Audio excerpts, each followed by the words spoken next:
So if you want to make six figures, you can't just be talking about you want to make six figures. You hear what I'm saying to you tonight? If you do the three things I tell you to do tonight, I guarantee you, whatever it is you want to do in life, you'll be able to do. You will be able to accomplish whatever you want to academically, financially, relationally, whatever. So three things. All right, I'm going to tell you the story. I got to get out of here. And the story is about, you guys have probably heard about this before. It was a young man who, you know, he wanted to make a lot of money, and so he went to this guru, right? And he told the guru, you know, I want to be on the same level you are. And so the guru said, if you want to be on the same level I'm on, I'll meet you tomorrow at the beach at 4 a.m. He liked the beach. I said, I want to make money. I don't want to swim. Guru said, if you want to make money, I'll meet you tomorrow, 4 a.m. So the young man got there at 4 a.m. He all ready to rock and roll, got on the suit, should have wore shorts. The old man grabs his hand and said, how bad do you want to be successful? He said, real bad. He said, walk on out in the water. So he walks out into the water. Watch this. When he walks out into the water, it goes waist deep. So he's like, this guy crazy. Hey, dude, like, I want to make money. He got me out here swimming. I didn't ask to be a lifeguard.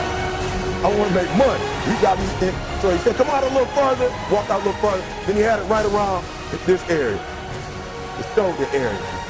So this old man crazy. He's making money, but he's crazy. He said, come on out a little further. Came out a little further. Was right at his mouth. My man like, I'm about to go back in here. This guy is mine. So the old man said, I thought you said you wanted to be successful. He said, I do. He said, walk a little further. He came, dropped his head in, held him down, hold him down. My man getting scratching, holding him down. I got you. I know you brushed it out, but I got you. He had him held down. I need you for an illustration. He had him held down. Just before my man was about to pass out, he raised him up.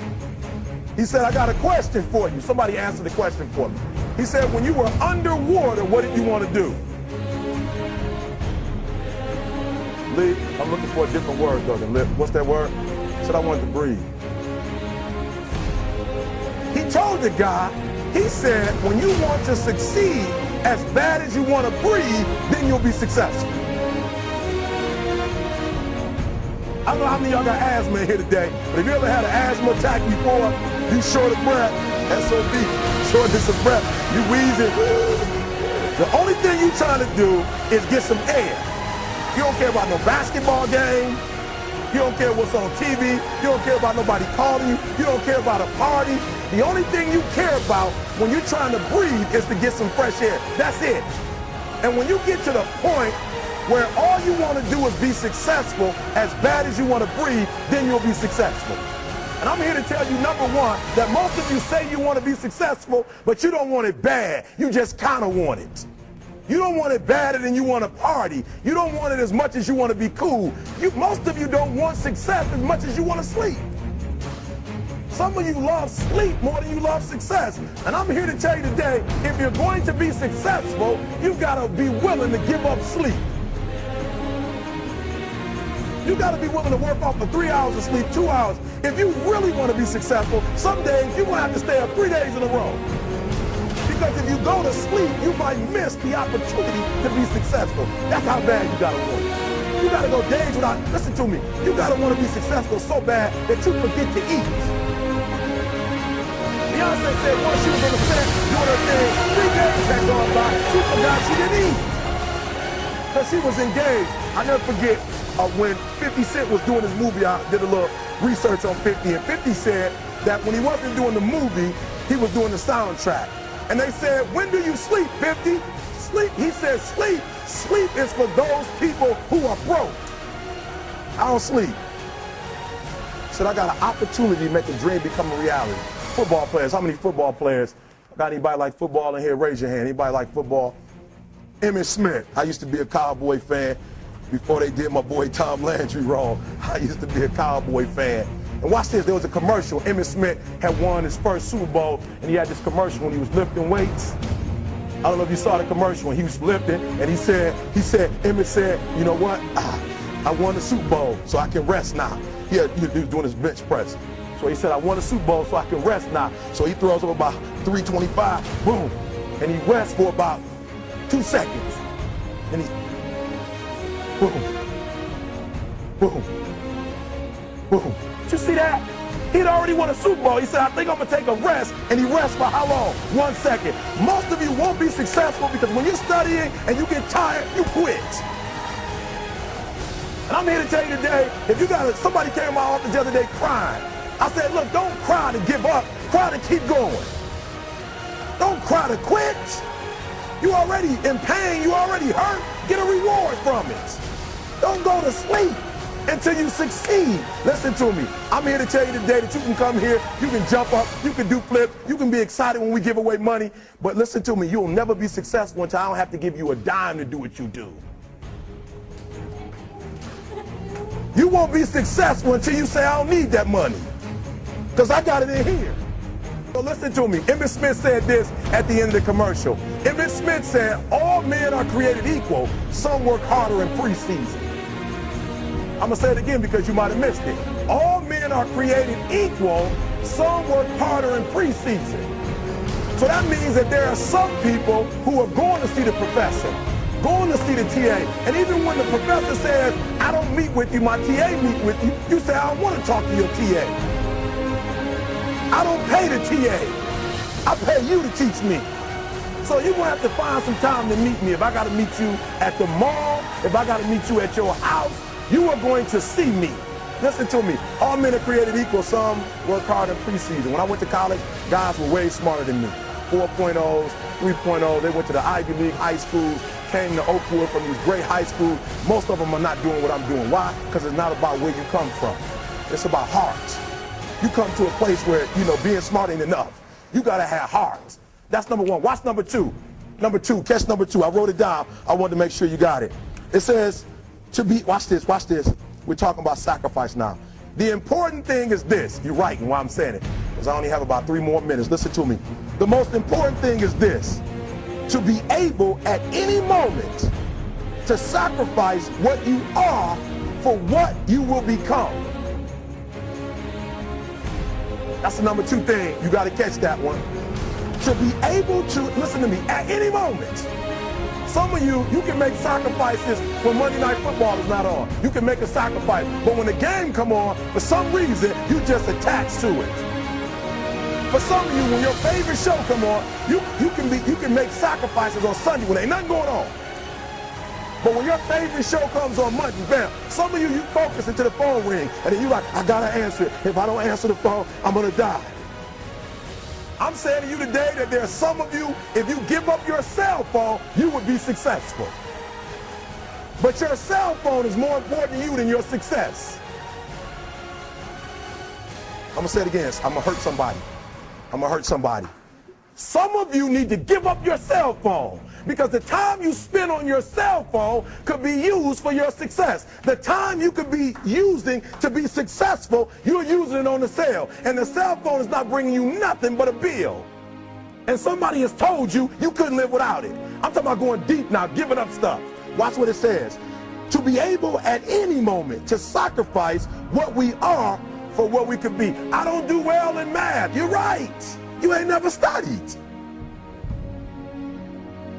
I'm not good in writing because you have never written before.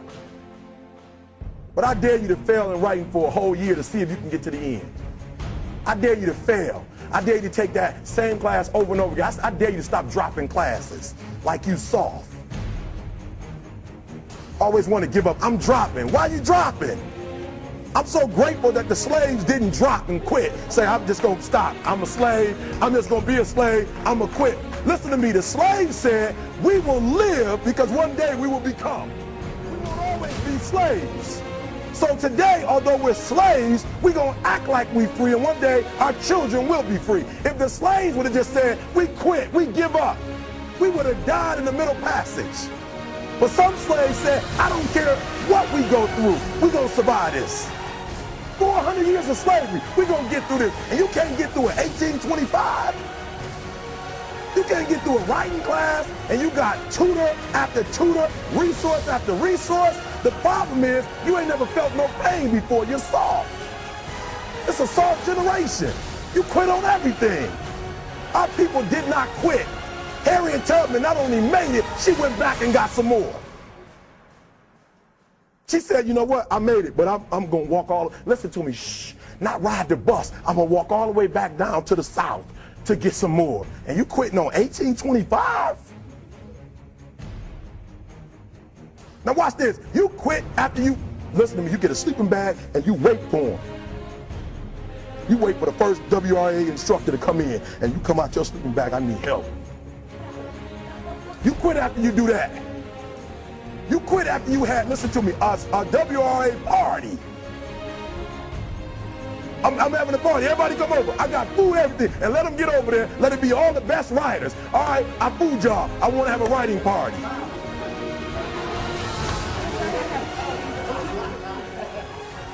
I'm serious.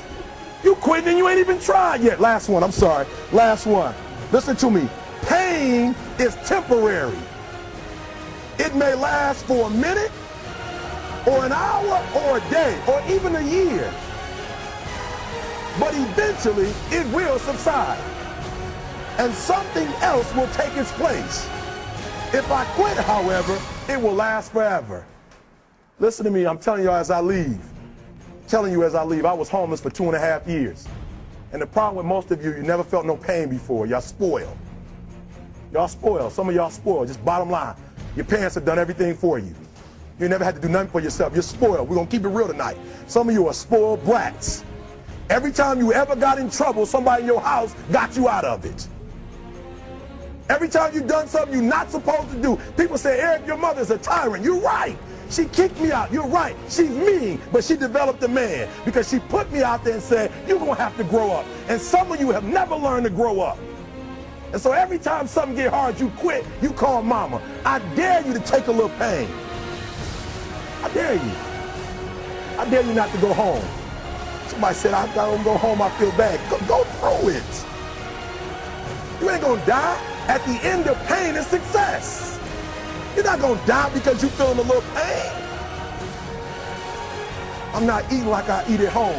That's why you're about to go through the next level, because if you keep eating like you ate at home, you'll keep being a boy or a girl. It's time to become man, woman. So don't worry about a little pain. My greatest asset is I was homeless, so I can't feel a whole lot of pain. I've already been alone. There's not a whole lot of hurt I can feel on a little paper, on a little test. So I leave you, listen to me. We have gotten to a point where it's midterms and we're moving forward. The days of you getting money, I'm not saying we quitting, but I'm saying the day has got to go from external to internal.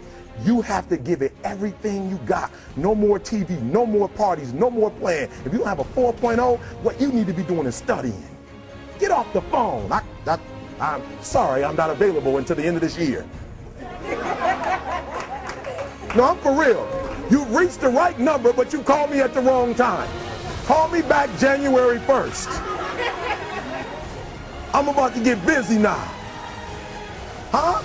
I want you to have a countdown of your own and say when the countdown is over, will the real, watch me, because when I was homeless, I knew something was wrong. I knew that wasn't the best of me. And one day I said, will the real Eric Thomas please stand up? Will the real Eric Thomas please stand up? Stop being this high school dropout. Stop giving up. Stop sleeping on the street. Stop walking up and down Finkel Avenue like you ain't got nothing, and get your GED. Stop being afraid to take a test. Stop being afraid to go to college because your daddy didn't go and your mama didn't go.